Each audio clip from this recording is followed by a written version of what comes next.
Kitchen और घर को हैंडल करने का ज़्यादातर काम मेरा ही होता है। हाँ, कभी कभी ये होता है कि आयुष के पापा अपने लिए चाय बना लेते हैं, या कभी उनका कुछ मन करे डिश बनाने का तो वो बना लेते हैं। और आयुष भी कभी कभी अब इतना बड़ा हो गया है कि चाय बनाना और मैगी बनाना उसने सीख लिया है।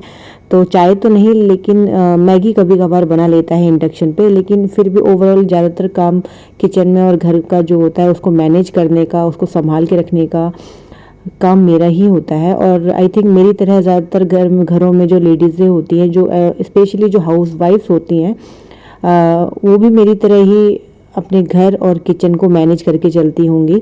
और घर और किचन को मैनेज करना इतना आसान नहीं होता, सीखते सीखते ही हम सीखते हैं। मेरे को भी नहीं मतलब, और ये जो काम होता है मैनेज करना घर को, घर की क्लीनिंग करना, ये सब चीज़ें जो होती हैं किसी के सिखाने से नहीं आती, ये आती है हमारे एक्सपीरियंस से। जैसे जैसे हम इन चीज़ों को एक्सपीरियंस करते हैं वैसे वैसे हम इन चीज़ों को सीखते हैं। ऐसा नहीं होता कि जैसे हम पढ़ाई करते हैं, कोई कॉलेज में पढ़ते हैं या स्कूल में पढ़ते हैं, तो वहाँ पे हमें बुक्स में किताबी बातें सिखाई जाती हैं, हम उन पे अमल करते हैं। बट अपने घर को संभालना किताबी बातों से बिल्कुल परे है। हर किसी का घर संभालने का, घर को मैनेज करने का तरीका अलग अलग हो सकता है। मैं ये नहीं कह रही कि मैं बहुत ज़्यादा एक्सपीरियंस्ड हूँ या मैं बहुत अच्छे से मैनेज करती हूँ, नहीं, ऐसा तो बिल्कुल भी नहीं है।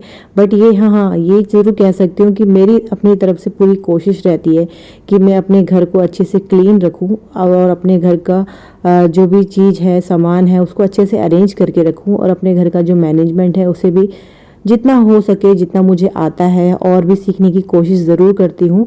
अब क्योंकि अपने घर को हैंडल करने का ज़्यादातर जिम्मेदारी मेरे ऊपर ही है, तो मैं अपने घर को अपने हिसाब से सजाती संवारती हूँ और सामानों को अरेंज करती हूँ। आप लोगों ने ज़्यादातर मेरी वीडियोज़ में देखा भी होगा, जो लोग मेरी और भी पुरानी वीडियोज़ अगर आप लोगों ने देखी होंगी तो उसमें आपने देखा होगा कि सामान मैं कुछ ना कुछ अरेंज करती ही रहती हूँ। जब मैं जहाँ मुझे जैसा अच्छा लगता है, जैसा पसंद लगता है, उस हिसाब से मैं सामान को अरेंज करती हूँ। और उस अरेंजमेंट में हाँ, ये कह सकते हो कि मेरा जो बेटा है आयुष, वो मेरा पूरा पूरा साथ देता है, पूरी हेल्प करता है मेरे साथ इस चीज़ में। और बाकी ये होता है कि देखिए, घर को साफ़ सुथरा बनाए रखना कोई एक दिन का काम नहीं होता। या घर को मैनेज करके रखने का काम जो है एक दिन का नहीं होता। ये अब जैसे ये ड्रेसिंग टेबल को ही ले लीजिए, अगर सिर्फ, क्या ऐसा पॉसिबल है कि मैं सिर्फ आज इसको क्लीन कर दूं और उसके बाद फिर इसको दोबारा क्लीन करने की ज़रूरत ही नहीं है? ये हमेशा चलता ही रहेगा सिर्फ मेरे एक बार क्लीन करने से? क्या ये पॉसिबल है? नहीं ना। इसको जब जब ज़रूरत पड़ती है तब तब इसको क्लीन करना पड़ता है। और क्योंकि ये वाइट है, और आप लोगों ने मेरे घर में देखा होगा ज़्यादातर चीज़ें जो है वाइट में ही है, वाइट का ही टच हमने दिया हुआ है। और जब हम आए थे तब मोस्टली चीज़ें यहाँ पे वाइट ही थी। तो उसके बाद जैसे कि मैंने यहाँ पे आने के बाद ये ड्रेसिंग टेबल परचेज़ किया था, तो ये भी हमने कोशिश की कि वाइट में ही लिए, मैचिंग के हिसाब से। उसी तरह से आप लोगों ने शू रैक भी देखा होगा, तो वो भी हमने वाइट में ही बनवाया था उसको, ताकि भाई घर से थोड़ा मिक्स होता हुआ, मतलब मैचिंग करता हुआ ही बनवाया था। और पर्सनली मुझे वाइट कलर जो है जब अच्छा भी लगा थोड़ा सा, कि वाइट कलर क्या होता है ना, एक मतलब पीसफुल सा इन्वायरमेंट आपके घर में ऐसा लगता है, मुझे ऐसा कुछ महसूस होता है। तो इसलिए मुझे वाइट कलर काफ़ी अच्छा लगा।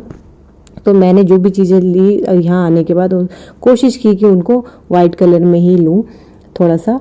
और तो बस उसी के चलते मैंने वाइट चीज़ें ही ज़्यादा यहाँ पे परचेज़ की हैं। और बस ये है कि वाइट चीज़ें ले तो ली हैं, बट उनको वाइट को वाइट बने रहना इतना आसान नहीं होता दोस्तों। आपने देखा भी होगा कि क्या होता है कि वाइट जो होता है थोड़ा टाइम बाद थोड़ा सा डलनेस से आ जाती है, तो उसे प्रॉपर बराबर तरीके से जो है टाइम टू टाइम अच्छे से क्लीन करना पड़ता है। तो क्लीनिंग के लिए कभी मैं बस सिर्फ हल्की सी डस्टिंग कर लेती हूँ इसी तरह से, या तो फिर कोई भी घर में कोई भी क्लीनर अवेलेबल होता है तो उसको भी मैं इस्तेमाल करती हूँ वाइट को अच्छे से क्लीन करने के लिए। क्योंकि वाइट पे जो होते हैं दाग धब्बे बहुत जल्दी पड़ जाते हैं, तो बिल्कुल भी अच्छे नहीं लगते। जैसे कि ये ड्रेसिंग टेबल की ड्रॉर्स ही हैं, एक में हैंकी और एक में मेरा थोड़ा सा मेकअप का सामान रहता है, तो बार बार हाथ लगता है। तो जो हाथ लगने की जगह होती है वो बहुत जल्दी काली सी पड़ जाती है, या उस पर कुछ निशान पड़ जाते हैं। तो उसको क्लीन करने के लिए क्लीनर की आवश्यकता मुझे ज़रूर पड़ती है। तो क्लीनर से ही जो है दाग वगैरह सब क्लीन होते हैं। या कभी कभी मैं हैंड वॉश होता है जो डिटॉल हैंड वॉश या कोई भी हैंड वॉश हो, तो कपड़े पे लेके उससे भी क्लीन करती हूँ, हल्का सा डैम्प कपड़े पे लेके। तो उस तरह से भी जो दाग धब्बे होते हैं वो काफ़ी अच्छे से क्लीन हो जाते हैं। तो यहाँ बस सोचा कि आज ड्रेसिंग टेबल को थोड़ा अच्छे से क्लीन कर दिया जाए, तो और ना सिर्फ बाहर से बल्कि अंदर से भी। तो यहाँ पे मेरी कोई पुरानी कुछ वॉचेस रखी हुई थी तो वही देख रही थी, और सारी वॉचेस हैं और मगर बस इनका यही कमी है इनमें कि इनमें सेल नहीं है सारी, क्योंकि काफ़ी टाइम से मैंने पहनी नहीं, यूज़ में नहीं है, तो उसमें सेल डाउन हो गए होंगे।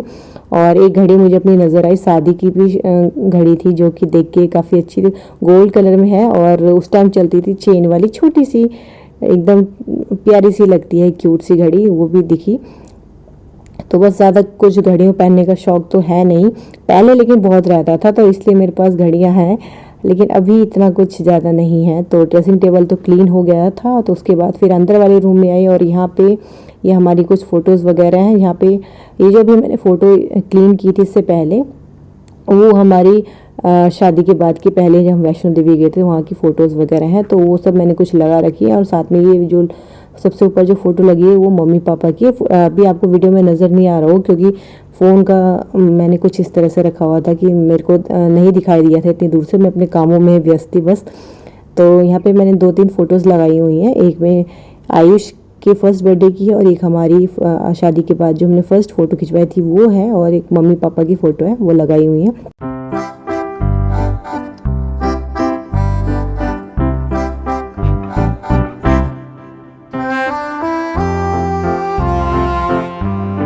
तो यहाँ मैं आयुष की जितनी भी गेम्स वगैरह हैं जो उसने निकाली हुई थी खेलने के लिए, वो सब अरेंज करके दोबारा उसकी अलमीरा में रख रही हूँ।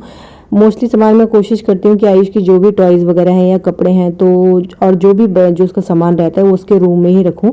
तो यहाँ पे बस उसके टॉयज़ रहते हैं, कपड़े रहते हैं, और नीचे कुछ बुक्स नहीं सॉरी उसके स्टेशनरी का कुछ सामान है जो नीचे रखा हुआ है।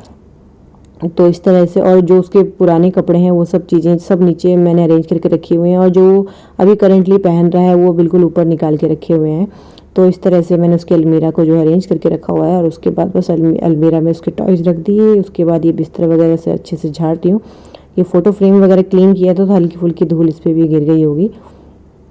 और ये बेडशीट भी मैंने बहुत ज़्यादा चेंज करने की ज़रूरत नहीं पड़ती अंदर रूम में, क्योंकि जैसे कि मैंने बताया कि इस रूम में जो है धूल वगैरह डस्टिंग जो है बहुत ही कम आता है, और दूसरा ये रूम इतना यूज़ भी नहीं होता, अंदर बेड पे कोई सोता नहीं है, तो गंदा मतलब चेंज करने की इतनी जल्दी जल्दी ज़रूरत भी नहीं पड़ती है। तो हालांकि बाहर वाला रूम जिसमें हम सोते हैं जो हमारे यूज़ में है उसकी बेडशीट तो टाइम टू टाइम चेंज होती रहती है, बट अंदर वाली जो बेडशीट होती है वो मैं बहुत जल्दी चेंज नहीं करती, क्योंकि गंदी इतनी होती नहीं है, ज़रूरत नहीं पड़ती।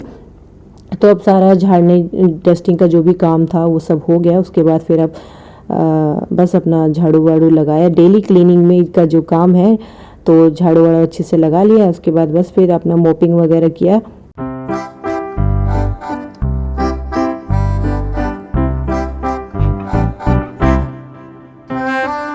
तो अभी आप जैसे कि देख सकते हैं ये हमारी सेठी है, ये हमने बनवाई थी घर पे ही, जहाँ हम पुरानी जगह पे रहते थे।